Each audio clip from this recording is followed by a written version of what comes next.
어둠의 장본인인 그런 권력들을 타파하기 위해서 주님께서는 이 땅에 분명히 오셨다고 저는 생각을 합니다. 물론 예수님은 시대에 저항하는 일만 한 것은 아닙니다. 이사야서 58장 6절 7절에서 내가 기뻐하는 금식은 부당한 결박을 풀어주는 것, 멍에의 줄을 끌어주는 것, 압제받는 사람들을 놓아주는 것, 그 모든 멍에를 꺾어버리는 것, 바로 이런 것들이 아니냐. 또한 굶주린 사람에게 너의 양식을 나눠주는 것, 떠도는 불쌍한 사람을 집에 맞아들이는 것이 아니겠느냐.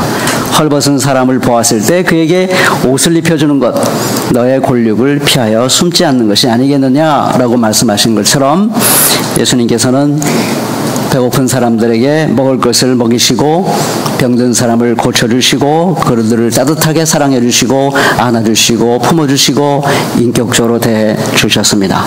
섬기시고 사랑하셨습니다. 그러나 예수님의 사랑은 결코 거기에 머무를 수가 없었습니다.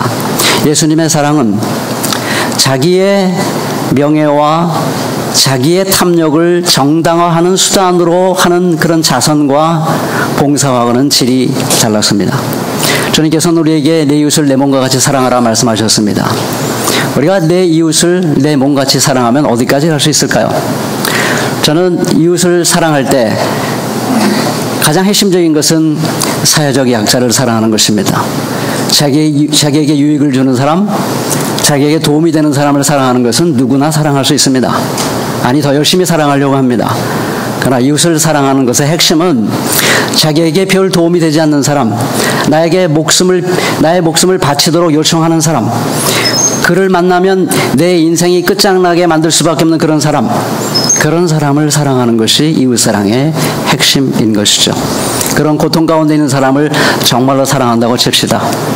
한 끼 식사를 사줬습니다. 옷을 벗어줬습니다. 그것으로 끝날 수 있을까요? 저는 결코 그럴 수 없다고 생각합니다. 진실로 사랑하는 사람, 그 사람의 고통을 내가 온몸으로 함께 느끼고 아파하고 우는 사람, 그와 내가 하나라는 것을 아는 사람, 그 사람은 반드시 그가 왜 그 자리에 있게 되었는지, 그가 왜 그렇게 아파하는지, 그가 왜 자살의 충동을 느끼야만 되는지, 그가 왜 자기 자신에서 그렇게 한없는 자괴감을 느끼는지, 그렇게 만든 세력이 무엇인지 그것을 반드시 보게 되어 있습니다. 저는 분명히 말씀드리고 싶습니다. 이웃을 사랑한다고 하면서 그 고통당한 사람들을 억압하는 그 제도가 거짓된 이념이 보이지 않는다면 저는 그것은 아직 진실한 사랑이라고 생각지 않습니다. 그런 사랑은 우리 유족들도 말씀하시는 것처럼 그런 사랑은 삼성도 할 수 있고 LG도 할 수 있습니다. 그러나 그들이 예수 그리스도인들에게, 우리 교회에, 생각하는 사람들에게 기대하는 사랑은 그런 사랑이 아닌 것이죠. 우리의 아이들이 왜 이렇게 죽어야만 됐는지, 그것이 원인이 무엇인지 그것을 캐묻고 그 진상을 확실하게 밝혀주는 그것을 우리에게 기대하고 있는 것입니다. 저는 당연한 요구라고 저는 생각을 합니다.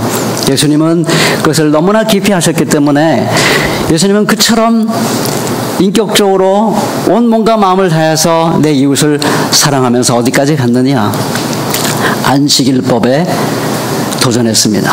그리고 성전 체제에 도전할 수밖에 없었던 것이죠. 예수님은 분명히 보았습니다. 그 당시에 유대 백성들, 특히 서민들이 왜 그렇게 억압당하고 고통을 당해만 되는가 명확히 보셨습니다. 안식일법의 정신은 남종이나 여종이나 심지어는 짐승까지도 주인과 함께 하나님 앞에서 동등한 존재로 사랑받고 쉬고 그 존엄성을 인정받는 날, 그래서 우리는 모든 인류와 자연이 하나님 안에서 존엄성 있는 존재라는 것을 확인하는 날, 그날이 안식일입니다. 그것이 가장 중요한 안식일의 뜻입니다. 그러나 그들은 그 안식일의 기본적인 정신을 외면했습니다. 오히려 그것을 일하지 않는 것으로 바꿔버렸고, 일하지 않기가 쉬운 사람은, 돈 많은 사람, 권력을 진 사람은 안식일날 일하지 않기가 쉬웠습니다. 그래서 그들은 안식일을 잘 지켰습니다. 그래서 그들은 그 안식일을 지킨다는 것으로 그 사회의 주인이 된 것입니다. 그래서 그들이 가난한 사람들을 짓밟고 그들의 존엄성을 짓밟고 하는 그들의 죄는 어디론가 온데간데 증발해버리고 맙니다. 온데간데 증발하고 그들은 안식일을 잘 지키는 이 시대의 주인으로서, 지도자로서 우뚝 서게 되는 것입니다. 예수님은 그 그 안식일법이 사람을 위해 존재하지 아니하고 사람이 그 안식일법을 위해 존재하고 그 안식일법을 주관하는 자들이 수많은 사람들을 그렇게 고통스럽게 만드는 것을 보시고 예수님은 분노하지 않을 수 없었습니다. 안식일에 사람을 살리는 것이 옳으냐 죽이는 것이 옳으냐, 안식일에 선을 행하는 것이 옳으냐 악을 행하는 것이 옳으냐 하면서 그 사악한 안식일법 제도에 대해서 강력하게 도전하셨습니다. 그리고 그 중심인 성전 체제를 뒤집어 엎으신 것이죠. 그들은 모든 종교를 이용해서 자기들의 권력과 자기들의 부를 축적해 나가는 그런 수단으로 삼았던 것입니다. 오늘 우리에게 요청되는 바가 바로, 우리 그리스도인들에게 요청되는 바가 바로 그것이고, 우리가 왜 민주 쟁취를 위해서 우리가 다시 한번 하나님 앞에서 우리의 마음을 헌신하고 우리의 몸을 헌신하고 뜻을 합해야 되는가? 그 이유는 너무나도 저는 분명하다고 생각을 합니다. 우리가 얼마나 민주화가 됐습니까? 우리는 1987년 이후에 그래도 형식적인 민주주의는 그래도 성취된 것이 아니냐. 다만 사회적 약자, 노동자들, 특히 비정규직, 알바생들 이런 사람들의 권리가 보존되지 아니하고 그들의 목소리가 들려지지 않으니 실질적인 민주주의가 아직 성취된 것이 아니지 않느냐라고 생각을 했었습니다. 그러나 우리는 지난 몇 년을 지나면서 실질적으로는 형식적인 민주주의조차도 국정원을 비롯한 국가기관에서 유린당하고 있는 것을 우리가 두 눈으로 똑똑히 보았습니다. 왜 그럴까요? 그것은 마치 예수님 당시의 유대교 지도자들처럼 그럴듯한 이념, 그럴듯한 법과 질서와 제도를 통해서 자기들을 정당화하고 권력을 영구화하며 자기들의 부를 축적하기 위한 그런 사악한 뜻이 거기에 담겨 있다고 저는 생각을 합니다. 그래서 우리가 빛으로 이 땅에 찾아오신 예수님을 우리가 진실로 만났고 그 예수님을 뜨겁게 사랑한다면 오늘 기도를 간절하게 해주신 것처럼 주님께서 우리에게 어떤 과제를 맡기셨는가 오늘 이 저녁에 다시 한번 가슴 깊이 느껴보는 그런 결심하는 그런 시간이 되었으면 좋겠습니다. 더 이상 이 땅의 권력자들이 그 야만을 교양으로 포장하는 그럴듯한 말로 백성들을 속이고 사회적 약자들을 짓밟는 그것을 우리가 눈으로 보고만 있을 수는 없겠습니다.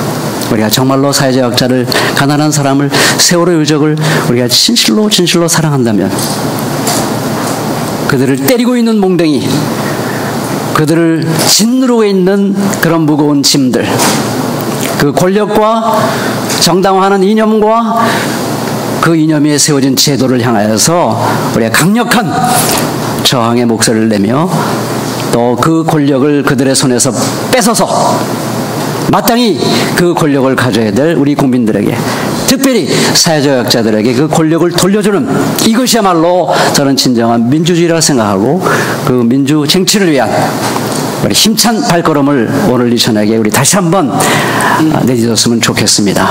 감사합니다. 잠깐 기도하시겠습니다. 고마우신 주님, 오늘도 우리 귀한 신앙의 동지들을 이 자리에 불러 모아 주셔서 정말 감사합니다. 오늘 우리는 온 가슴을 열어서 세월호 유족들이 얼마나 아파하고 얼마나 고통스러워하는지를 함께 느낍니다. 그들이 원하는 것은 진상규명입니다. 진상규명이 되지 않는 한, 책임자들이 처벌되지 않는 한, 억압적인 권력들이 그 권좌에서 물러나지 않는 한 이들은 진정으로 기뻐할 수 없습니다. 몇 마디 위로의 말로, 몇 푼의 도원으로 이들은 결코 진정한 기쁨을 찾을 수가 없습니다. 이들의 깊은 트라우마와 상처는 갈수록 더 깊어져만 갈 것입니다.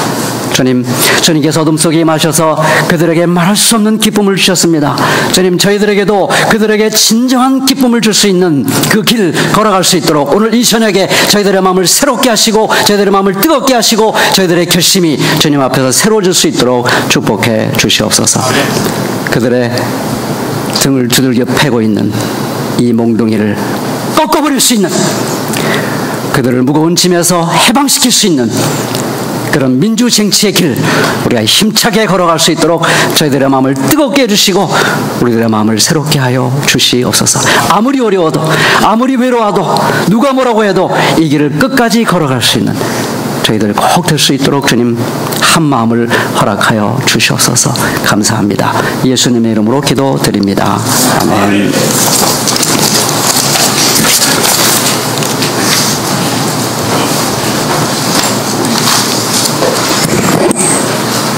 세월호 유가족 예은 엄마 박은희님께서 증언해 주시는데 정말 예은이의 꿈이 무언지 그리고 그 가족들이 애끓는 마음으로 아이들을 기다렸다. 그 슬픔을 딛고 넘어서서 지금 힘차게 세월호 특별법을 왜 주장하게 됐는지 나오시는 동안 그 증언하시기 위해서 우리가 격려의 박수를 함께 부탁드립니다.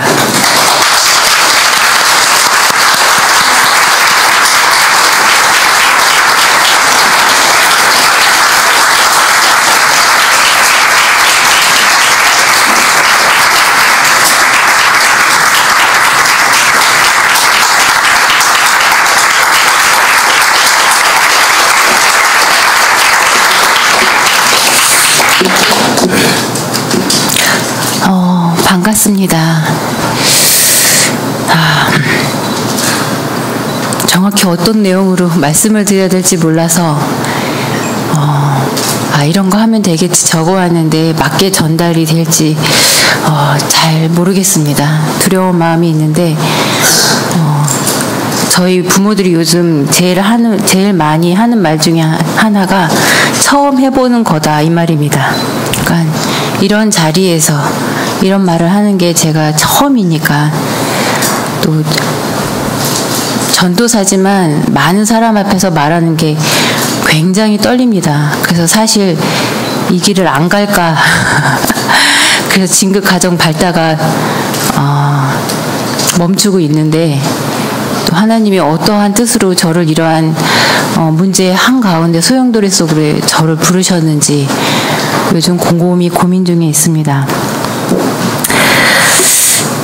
요즘 부모들은 얼떨떨합니다. 왜 우리 아이들이 이런 일을 겪었는지 그리고 한 번도 해보지 않은 서명을 하고 또 한 번도 만나보지 못한 정치인과 법조인을 만나고 또 한 번도 가보지 못한 KBS 방송국이나 청와대 앞이나 국회의사당 앞을 왜 가야 하는지 또 어제 오늘 1박 2일에 도보순례를 하면서 TV에서나 보던 일들을 하는 부모들은 다 지금 얼떨떨합니다. 그리고 제일 얼떨떨한 건 내 아이가 옆에 없다는 게 제일 얼떨떨합니다. 이번 일을 겪으면서 저희가 제일 무서웠던 건 고립입니다. 왜 예수님께서 그렇게 외로운 자들을 찾아가셨는지 이해가 좀 되더라고요. 책을 사놓고 못 읽은 책이 있는데 섬과 섬을 잇다라는 그런 책이 있습니다. 목차만 살펴보고 지금 이렇게 여기저기 뛰어다니느라 못 보고 있는데 이 말이 맞다 그런 생각이 들었습니다. 우리는 또 다른 섬이 하나가 되었구나. 진도에 있는 동안 부모들은 정부로부터 버려졌고 언론으로부터 철저하게 주변으로부터 국민들로부터 고립이 되는 걸 경험했습니다. 그러면서 드는 것이 이런 고립이 가능하구나 라는 그런 생각이 들었습니다. 그래서 저희 말고도 이 한국 땅에 저희와 같은 고립된 섬들이 많이 있다는 것을 깨닫게 됐습니다. 그래서 그분들한테 굉장히 미안했습니다.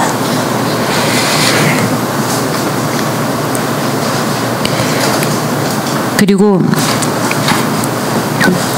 이번 일을 통해서 저희뿐 아니라 모든 국민들이 한국 교회의 민낯을 보았다고 이야기를 하십니다. 정권과 기업들의 유착, 그리고 너무나 무책임한 정부의 모습과 체계적이지 못한 그런 구조. 심지어 진도에서 저희 시동생이 말하기를 잠수사들이 무거운 물건을 나를 때조차도 경찰들한테 이 물건 좀 저 트럭에 실을 수 있게 도와주세요 라고 얘기했더니 저희들은 명령이 오기 전에는 아무것도 할 수 없습니다. 그 말을 들으면서 지금 한국, 우리나라의 가장 큰 문제점은 위로부터 명령이 내려져야만 움직일 수 있는 이러한 수직, 하달식 구조가 가장 큰 문제가 아닌가 그런 생각이 들었습니다. 아이들뿐 아니라 나라의 녹봉을 먹고 있는 모든 정부의 각 그 공무원들이 위로부터 하달이 떨어지기 전에는 생명을 건져야겠다는, 살려야겠다는 그런 행동조차 못하고 있는 거죠. 그리고 특별히 오늘은 예배의 자리에 제가 왔기 때문에 교회의 민낯을 보았다라고 말하고 싶습니다. 저는 모태신앙이고 어려서부터 교회에서 자랐고 교회를 너무 좋아하고 정말 저의 인생의 한 70~80%는 교회라고 할 수 있습니다. 또 신학교에 가서 신랑을 만났고 그곳에서 또 아이도 낳고 학업도 마치고 했습니다. 저의 자랑이자 저희 자궁과 같은 존재가 바로 한국교회입니다. 반면에 저희 남편은 한국교회에 대해서 굉장히 비판적이었습니다. 그게 저는 늘 부담스럽고 조심스럽고 이해할 수가 없었습니다. 그런데 이번 일을 겪으면서 뭔가 문제가 있구나 라는 걸 깨닫게 되었습니다. 저희가 분향소를 차리고 조문을 받을 때 많은 사람들이 왔다 갔습니다. 물론 일반 시민들이 많이 왔다 갔지만 각 단체들이라든지 특히 종교계에서 많은 분들이 왔다 갔습니다. 근데 그때 버스를 대절해서 조문을 온 곳은 천주교뿐이었습니다. 지방에서, 각 지역에서, 성당에서 버스를 대절해서 함께 와서 조문을 하고 서명을 해주고 또 유가족들이 머무는 곳에 와서 힘내시라고 조심스럽게 말을 건네고 갔습니다. 또 어떤 분들은 그것도 신뢰가 될까봐 먼 발치에서 고개만 끄덕이고 가기도 했습니다.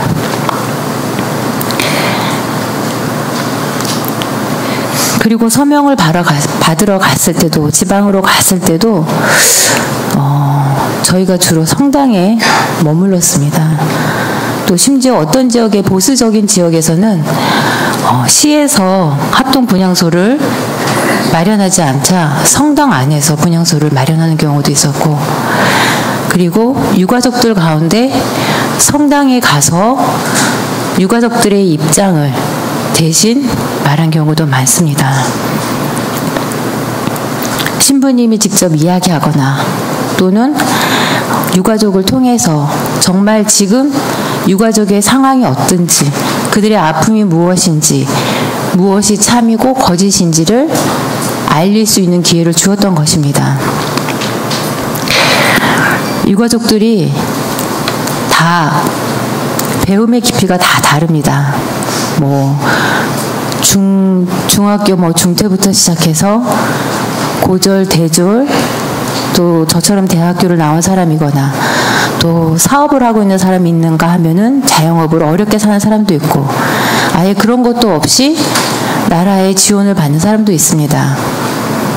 그런데 그 부모들과 저희들이 배기를 부대끼면서 느낀 것은 지식의 짧고 깊음보다는 정말 가족을 생각하는 그런 절절함의 깊이는 똑같다라는 걸 알았습니다.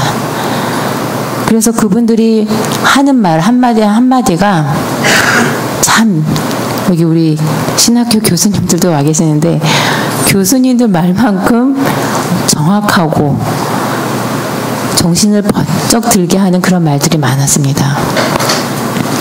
그 중에 한 가지가 어느 부모님이 이번 일을 겪으면서 너무 힘들었는데 힘든 가운데 얻은 게 두 가지가 있다. 첫째는 정말 고마운 사람들이 많다. 저희가 가는 곳마다 어디서 어떻게 알았는지 시민분들이 또는 단체에서 또는 교회나 성당, 불교 여러 종교 단체에서 저희들을 도와주셨습니다. 정말 우리는 평생 이분들한테 은혜를 갚으며 살아야 된다. 그 얘기를 했습니다. 그 다음 두 번째 말이 제 가슴을 철렁 내려앉게 했습니다. 그 말은 뭐냐면 이번 일을 겪으면서 무엇이 참이고 무엇이 거짓인지 깨달았다. 이렇게 이야기를 했습니다. 저는 순간 불안했습니다. 우리 교회는 어느 쪽일까? 참일까? 거짓일까? 혹여 거짓일까? 라는 마음이 그들에게 있었다면 지금이라도 우리 교회가 깨어서 정말 진실을 말해야 될 때가 아닌가 생각합니다.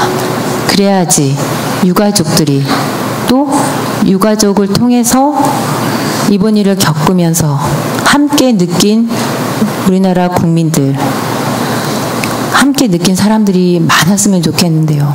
많지 않더라도 정말 이걸 정확하게 보고 있는 그 사람들이 우리 교회를 참이다라고 이야기해 줄 수 있기를 바랍니다. 그 일을 위해서 여러분이 모였다고 생각을 합니다.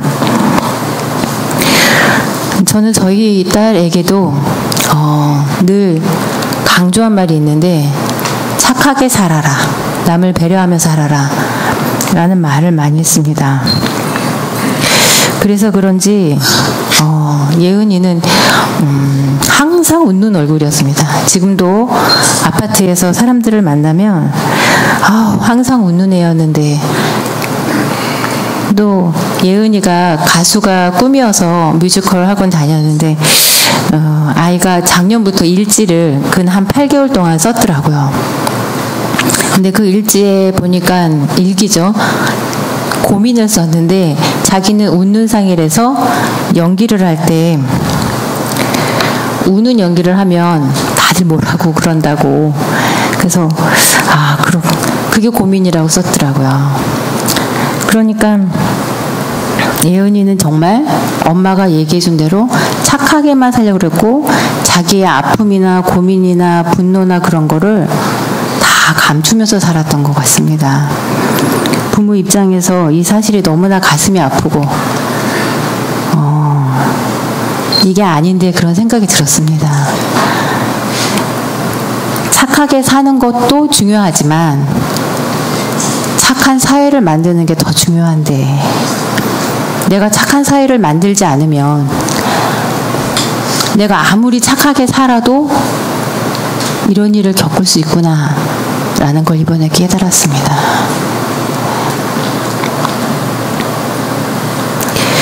저희 아이들이 마지막까지 계속 기다렸습니다.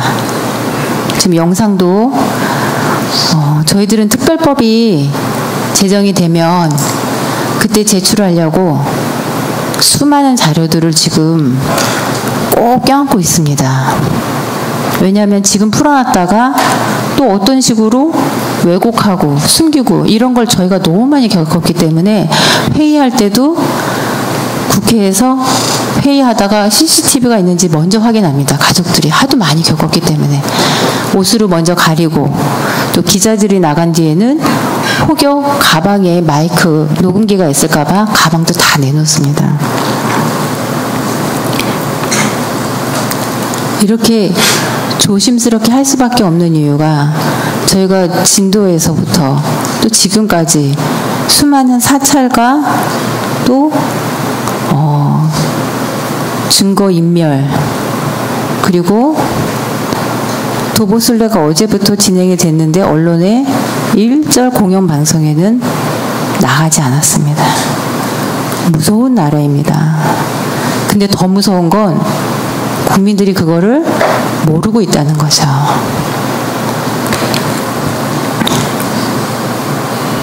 마치 세월호에 갇혀있던 저희 아이들의 형편과 지금의 국민들의 형편이 다르지 않다. 그런 생각이 듭니다. 아이들은 끝까지 어른들을 믿었습니다. 바보스러울 정도로. 그 아이들이 뛰어내리지 않은 것은 그 아이들이 있었던 곳이 높이가 4층입니다. 여러분 4층 아파트에서 뛰어내릴 수 있습니까? 바다 수면에서부터 높이는 5층 정도 됩니다. 5층에서 여러분 뛰어내릴 수 있습니까? 그 아이들은 아침 시간에 나가서 그 높이를 처음 보았습니다. 그 전날은 깜깜한 밤이었고요. 그리고 8시 한 10분, 20분까지 그곳에 있다가 방송을 듣고 내려간 겁니다. 내려가서 대기하고 있다가 못 나온 거죠. 아이들은 계속 이야기합니다. 밖에 있는 애들은 어떡하지? 담배 피러 나간 애들이 있었거든요. 어떡하지 걱정합니다. 왜? 거긴 창문이 없는데 그런 이야기를 합니다. 아이들이. 그리고 한 명이 움직이면 다 움직이게 돼서 위험하다는 말을 아이들이 합니다. 나 하나 때문에 이 질서가 흐트러질까 봐 꼼짝을 안 하고 아이들이 서로 기다린 거죠. 내가 다른 사람에게 피해가 될까 봐.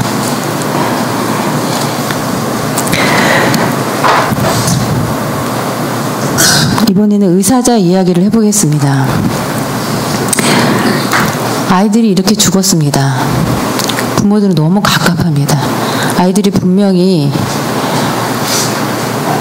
그저 놀러 가다가 죽은 게 아닌 게 분명한데 세간에는 놀러 가다가 죽은 거 아니냐. 근데 뭐 이렇게 대단하다고 그러냐. 심지어 교통사고에도 비유당해 봤습니다. 또 조류독감에도 비유를 당해봤습니다. 지금 부모들 마음은 갈래갈래 찢겨지다 못해 거기에 아물지도 않은 상처에 굵은 소금을 그냥 들이다 부은 것 같은 그런 기분입니다. 어떻게 살아야 될지 그냥 여기서 다 끝내고 그냥 도망가고 싶은 마음이 솔직히 제일 큽니다. 그럼에도 불구하고 이렇게 도보술래까지 하면서 악다구니 쓰면서 너무나 낯설은 이런 정치인들이나 여러 단체들을 만나고 그들과 함께하고 어떻게 하든지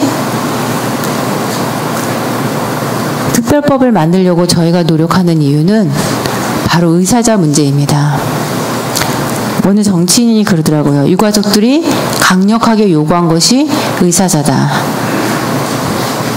제가 그래서 어저께 맞다고 그랬습니다. 저희들이 강력히 요구하는 그 의사자입니다. 그런데 저희들이 생각하는 의사자는 정치인들이나 세간에서 해석하는 그런 의사자가 아닙니다. 우리 아이들이 조류독감처럼 교통사고처럼 놀러 가다가 그냥 바보같이 탈출도 하나 못해서 죽은 아이로 그렇게 매도돼서 이 사건이 끝날까 두려운 마음 때문입니다.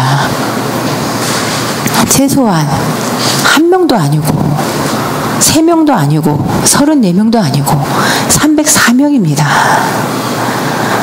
이 어마어마한 생명의 무게를 느끼지 못하는 이 세상이 정말 저는 너무 무섭고 두렵습니다.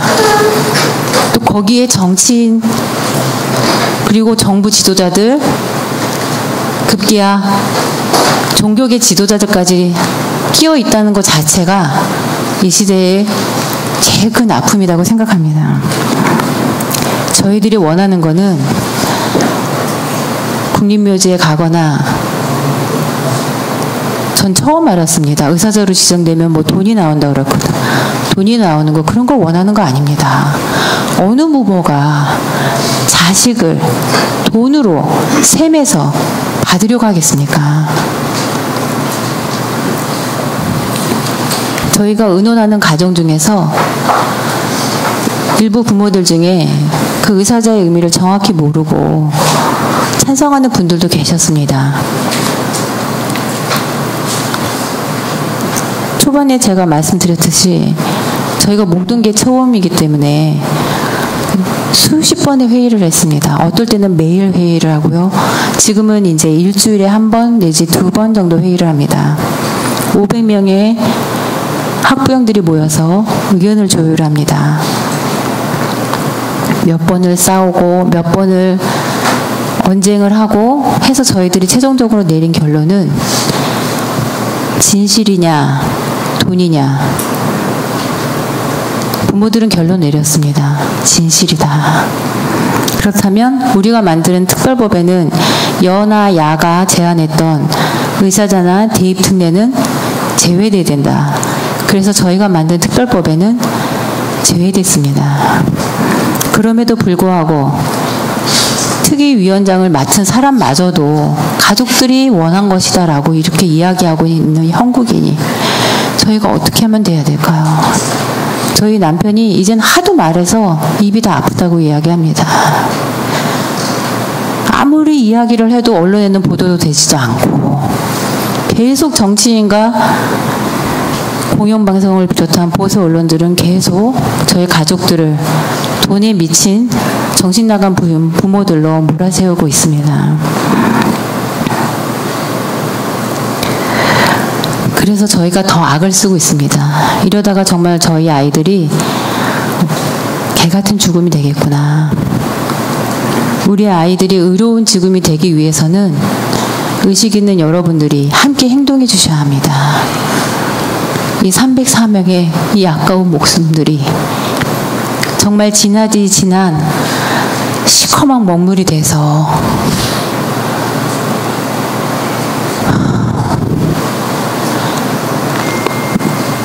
참사 전과 후를 분명하게 가를 수 있는 획을 그을 수 있도록 여러분이 도와주시길 바랍니다.